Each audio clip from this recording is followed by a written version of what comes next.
ನಮಸ್ಕಾರ ರೈತ ಬಂಧುಗಳೇ.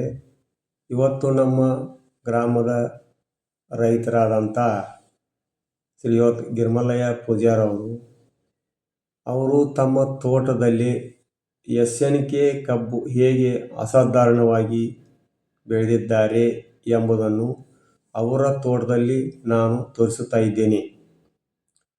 ಅವರು ತಮ್ಮ ಎರಿ ಜಮೀನಿನಲ್ಲಿ ಕಬ್ಬು ಬೆಳೆದಿದ್ದಾರೆ.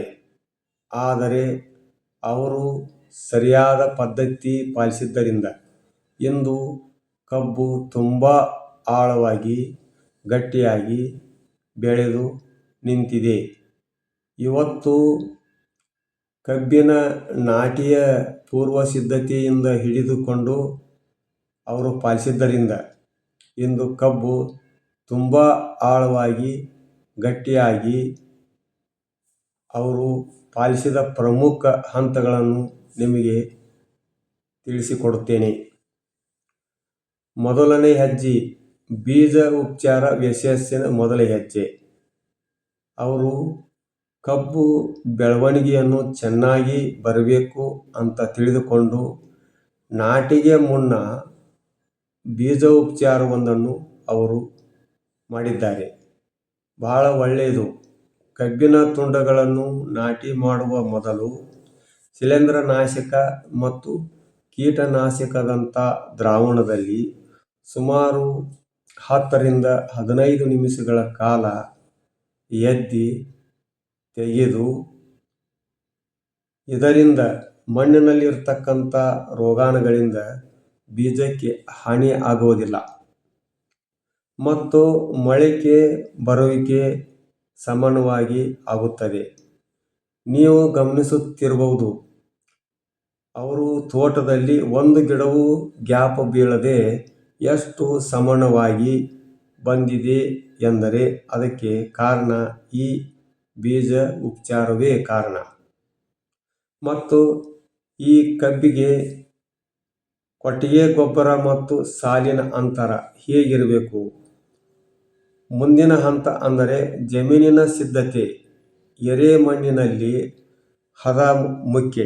1 ಎಕರೆಗೆ ಕನಿಷ್ಠ ಏನಿಲ್ಲಂದರೂ 8 ರಿಂದ 10 ಟನ್ ಚೆನ್ನಾಗಿ ಕೊಳೆತಿರ್ತಕ್ಕಂಥ ಕೊಟ್ಟಿಗೆ ಗೊಬ್ಬರವನ್ನು ಭೂಮಿಗೆ ಸಮಾನವಾಗಿ ಹರಡಬೇಕಾಗುತ್ತದೆ. ಇದರಿಂದ ಮಣ್ಣಿಗೆ ಸಾರಜನಕವನ್ನು ನೀಡುವುದು ಅಲ್ಲದೆ ಮಣ್ಣನ್ನು ಮೃದುವಾಗಿ ಇಡುತ್ತದೆ. ಇನ್ನು ಸಾಲಿನಿಂದ ಸಾಲಿಗೆ ಅಂತರ ಎಷ್ಟಿರಬೇಕಪ್ಪ ಅಂದ್ರೆ 4 ಅಡಿ ಅಂತರವನ್ನು ಕಾಪಾಡಿಕೊಳ್ಳಬೇಕಾಗುತ್ತದೆ. ಈ ಅಂತರವಿದ್ದರೆ ಗಿಡದ ಬುಡಕ್ಕೆ ಬಿಸಿಲು ಮತ್ತು ಗಾಳಿ ಚೆನ್ನಾಗಿ ಸಿಗುತ್ತದೆ.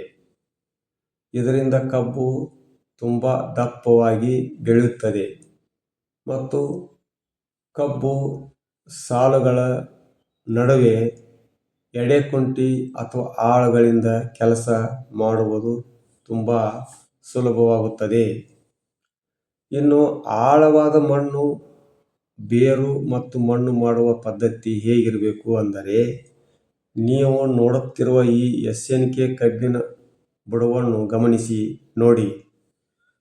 ನಾಟಿ ಮಾಡುವಾಗ ಬೀಜವನ್ನು ಆಳವಾಗಿ ನಾಟಿ ಮಾಡಬೇಕು.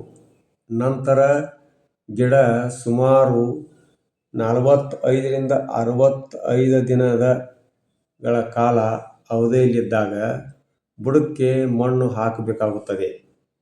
ಇದರಿಂದ ಬೇರುಗಳು ಆಳಕ್ಕೆ ಇಳಿಯುವುದೇ ಗಿಡಕ್ಕೆ ಆಧಾರವಾಗಿ ನೀಡುತ್ತವೆ. ಮಣ್ಣು ಮೃದುವಾಗಿದ್ದರಿಂದ ಮರಿಗಳ ಸಂಖ್ಯೆ ಕೂಡ ಹೆಚ್ಚಾಗುತ್ತದೆ.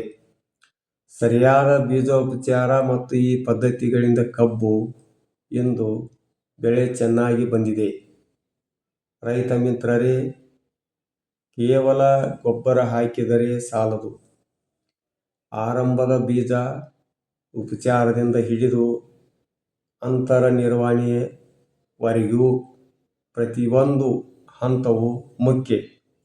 ನೀವು ಕೂಡ ಈ ಥರದ ಪದ್ಧತಿಗಳನ್ನು ಪಾಲಿಸಿದರೆ ತಮ್ಮ ಎರಿ ಮಣ್ಣಿನಲ್ಲಿರ್ತಕ್ಕಂಥ ಎಸ್.ಎನ್.ಕೆ ಕಬ್ಬಿನಿಂದ ದಾಖಲೆ ಇಳುವರಿ ಪಡೆಯಬಹುದು.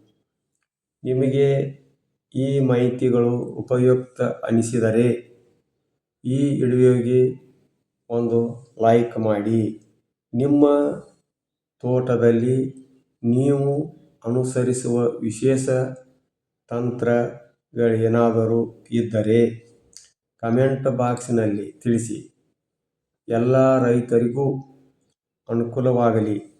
ನಮ್ಮ ಚಾನಲನ್ನು ಸಬ್ಸ್ಕ್ರೈಬ್ ಮಾಡೋದನ್ನು ಮರೆಯಬೇಡಿ.